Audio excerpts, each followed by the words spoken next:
E aí, tudo bem? Eu sou Júnior Barreto. E eu sou a Gabriele. E hoje o tema tá polêmico de novo, hein? Parte 2. Vamos gravar parte 2 agora, nesse exato momento, do caso Larissa Manoela. Então, se você ainda não viu, tem a parte 1 desse vídeo em que a gente comenta até o momento que a gente teve acesso à carta. Exatamente. A carta. Público até então.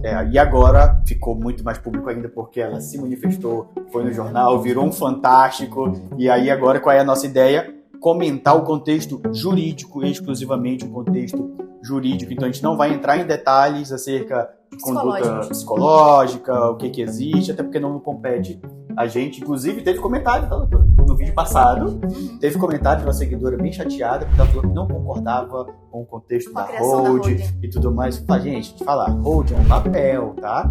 Então, se eu posso pegar o papel que tá aqui na nossa mesinha aqui, eu amasso ele, taco ali no meu cameraman, que é o meu filho, e eu usei o papel para isso. Mas eu também posso deixar o papelzinho quietinho aqui. Ele não deixou de ser um papel. Então, a hold é só um papel, pra gente já ir desmistificando essa ideia. Falando em hold, a gente tem um detalhe aqui, né, doutora? Essa continuação do caso rendeu um contexto empresarial, que agora a gente passou a entender como que de fato... Muito melhor, como estava distribuído. Exatamente, toda essa estrutura, né? A questão empresarial da família. Olha só, essa questão estrutural a gente verificou, inclusive, no próprio reportagem, depois de pesquisa, aqui na internet, nos sites públicos que dão acesso a esses contextos de empresa e tudo mais, que haviam 3 empresas, onde ela era sócia de uma, a segunda ela era exclusiva, que era uma empresa individual, antigamente conhecida como Eireli, ou Eireli, depende de como você vai falar, de qual estado que você está, pode ser Eireli, Eireli. Hoje não existe mais esse contexto empresarial, trocou-se pela sociedade individual, mas é a mesma ideia da Eireli. E tem uma terceira, que era aquela hold que a gente comentou no vídeo passado. Se você ainda não viu o vídeo passado, clica aqui, ó. Vou deixar por aqui ou aqui embaixo para você assistir, porque ficou bem interessante o vídeo passado. E o ponto a salientar é que a gente não vai tomar partido aqui de nenhum dos lados, né? Ah, não. Nem dos pais, nem da Larissa, da artista. A gente deixa isso nos comentários, vocês de quem tá certo e quem tá errado. A ideia aqui é a gente falar aqui esse contexto empresarial da criação de uma holding, da criação de uma proteção, de todo o ecossistema empresarial, ele existe e ele funciona. Como você vai utilizar, qual é a ideia que você vai dar, qual é a sua vontade acerca disso, é que você precisa desenhar com o seu advogado, com o seu técnico, para que ele lhe dê a melhor vontade. E se você está bem instruído também, né? Que é o que a gente percebeu aqui nesse caso, que a gente vai comentar também. Bom, dentro desse contexto empresarial, a gente entendeu, junto de pesquisas, que eles tinham a ideia de como uma empresa faturar, não era isso, doutora? Exatamente. Poder concentrar todos os contratos e relações comerciais que ele tinha, né, com a carreira da artista e também proteger, de uma certa forma, todos esses bens, todos esses ganhos. Até porque eu entendo que na época ela era menor, né? E aí eles construíram essa primeira empresa, que é a da Lari. Exatamente. Foi construída em 2014, quando ela tinha 13 anos. Interessante, olha só. E aí tem alguns benefícios fiscais, o fato de você ter esse patrimônio, ganhar esse recurso financeiro dentro de um contexto empresarial. O primeiro é que se você tem um dinheiro recebido dentro de uma pessoa jurídica, e essa pessoa jurídica recolhe seus tributos normalmente, você primeiro recebe um prolabore. É o nosso caso aqui no escritório. A gente, como sócios e associados, a gente recebe prolabore. Participação de lucros e outras coisas, você ofere isso ao final do ano, o que fica isento do imposto de renda. Por quê? Porque lucro não é recolhido pelo imposto de renda. Então você não paga imposto de renda sobre o lucro. Isso é feito uma vez no ano, levanta-se o balanço, e dentro do balanço patrimonial, oferir o lucro, você consegue repartir esse lucro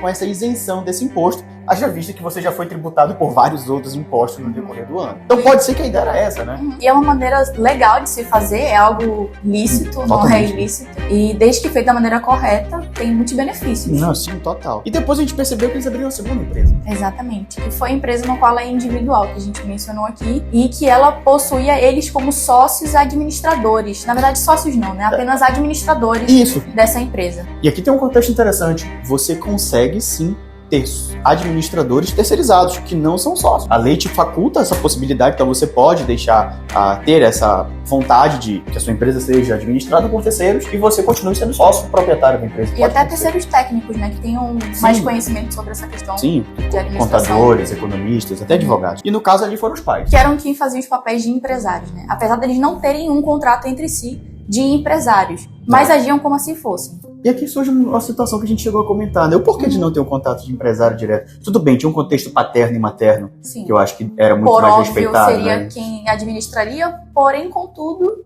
Todavia, ficou fragilizado aí a ausência desse contrato, fragilizou um pouco mais a relação. Inclusive agora, com esse problema familiar que ficou instaurado. E aí surge uma terceira empresa. Essa terceira empresa é a holding, que ficou famosa, que ficou muito conhecida. Que foi o que a gente comentou no outro vídeo. Inclusive maldita no contexto de maldizida, né? Porque as pessoas entenderam que era imoral você ter isso. E não, é um fato totalmente legal. E aqui surge um outro fato estranho, que assim, qual é a ideia de uma holding? Eu vou pedir que o Matheus, nosso editor aí, coloque aí o texto de holding.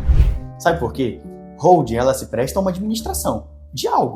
E pelo que a gente entendeu aqui, doutora, tem uma administração de patrimônio. Exatamente. É o que detém os patrimônios de bens imóveis, né? Até onde foi colocado nas entrevistas, é o que administraria os bens imóveis, contudo não seria sócio das outras empresas. O que...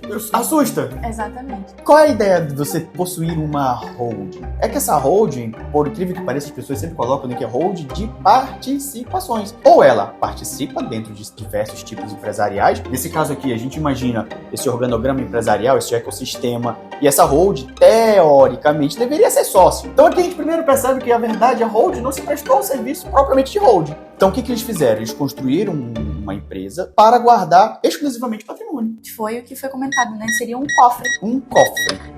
Qual é o problema do cofre? De fato, alguns colegas que advogam nessa matéria, que a gente também trabalha, pregam essa ideia do cofre empresarial. Mas tem um detalhe muito importante que a legislação comenta, que é a economicidade. Termo chato, difícil do direito, mas quer dizer o seguinte, tem que ter dinheiro entrando e saindo, tem que ter economia girando. Para que você vai construir uma empresa para que não se tenha receita? Você tem que oferir tributos, você tem que gerar emprego. Tem toda uma questão social envolvida no contexto empresarial. Quando se fala em criar uma holding familiar, tem que ter, no mínimo, uma ideia de economicidade. Por isso que a holding não se presta a todos os casos. E aí, mais um mito que vai ser quebrado aqui, que holding serve para toda. Não cabe, gente. Não cabe para qualquer caminho, não cabe para qualquer família. Justamente porque tem-se uma ideia de que você precisa participar de algo, você precisa administrar algo, não só guardar. Porque se você só guarda e nada faz, carece de economicidade. Com certeza. E já é o entendimento, né, dos superiores tribunais de que isso não é algo tão positivo a ser feito se não houvesse a economicidade. Né? Pegando, inclusive, podendo correr o risco de ser multado, e aí, se havia uma economia, deixou de se haver, não se tem mais essa economia, perdeu a ideia da economia, inclusive da proteção. Uma outra situação, dentro desse contexto de holding, que a gente está com a colinha aqui, que eu já acabei de mostrar, é que se a família tinha esse interesse de proteger o patrimônio, a gente ficou se questionando, por que não participar de todos o quadro empresarial? Na entrevista a gente verificou que a ideia era que isso iria acontecer. Exatamente. Mas parece que a crise chegou antes. O patrimônio que tivesse na Adalad seria integralizado nessa holding, né, que foi a mais recente de criação. Porém, isso não foi feito. Né? A gente não sabe muito bem exatamente o que levou isso a acontecer, mas é o que está acontecendo, né? Não foi integralizado totalmente. Então, ficou só com os imóveis exclusivos do bem imobiliário, né? Imóvel que ela tinha. São, e aí surgiu muitas questões. Exatamente. O ecossistema ele não se fechou para um contexto de proteção patrimonial. Então temos 3 empresas soltas, onde numa temos os pais como sócio e ela com capital minoritário, noutra ela exclusivamente, e em outra os 3 novamente com capital igualitário. Não tem aqui ainda um contexto de participação, a não ser que os mesmos CPFs participam do mesmo grupo empresarial, o que não protege em nada. Então aqui a gente verificou que faltou mais um passo dentro da organização para pensar em uma proteção patrimonial ou até uma organização sucessória. No caso deles está muito prático, ela é filha única, né? Exatamente. A gente vai falar de sucessão aqui, é muito simples. Então assim, algumas coisas ficaram no ar e a ideia que a gente quer dar nesse vídeo, como advogados que atuam nessa área, é que um plano de planejamento ou de sucessão que se dá dentro de um contexto familiar que já tem alguma coisa conturbada, ele deve ser muito estudado, muito bem analisado pelo advogado que vai trabalhar nesse caso. Até porque o problema familiar pode eclodir de uma forma que nem a holding vai auxiliar. Né? Exatamente. E nem que a família não tenha um problema, possa vir a ter, e esse problema tem que ser resolvido da melhor maneira, para que não afete todo esse ecossistema. Como no caso, né? Daqui afetou. E assim, qual a ideia também do planejamento é você evitar esse problema familiar, manter com que a família continue unida. E ali eu vi que faltou um outro detalhe, que foi uma governança familiar. Então você percebe que há uma ausência de governança familiar. E para quem não sabe, governança familiar, ela tem esse contexto de você ter técnicos externos, né, doutor? Que conseguem auxiliar você na tomada de decisão. Que sejam imparciais. Exatamente. Daí a governança fica imparcial e mesmo que os filhos ali detenham problemas, aqui no caso é com os pais, né? Exatamente. Com os filhos, mas que os filhos detenham qualquer tipo de conflito, o conselho tende a buscar essa harmonia novamente e trazer tudo ao centro. E aí, doutora? Me dê os seus pareceres finais. O que você acha desse negócio todo aí? É muito complexo, né, quando a gente trata de família, porém, uma coisa que a gente pode destacar aqui é que a Larissa Manoela tem total direito de querer administrar a carreira a partir de agora. Isso não é algo muito complexo, porém, se houvesse um planejamento bem mais estruturado, talvez isso nem precisasse acontecer. Que a gente percebe que, sem comentários acerca do contexto psicológico, até porque nós hoje temos uma ideia de trazer uma psicóloga aqui no canal, que vai falar sobre esse contexto psicológico, e aí sim, o contexto psicológico pode vir à tona por um profissional gabaritado.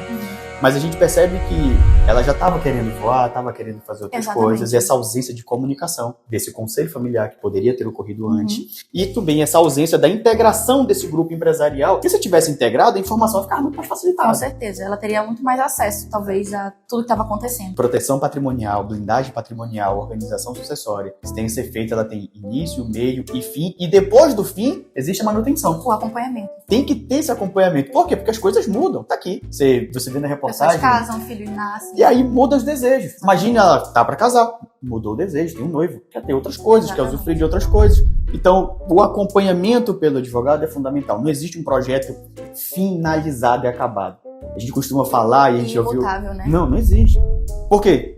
Você está em planejamento sucessório.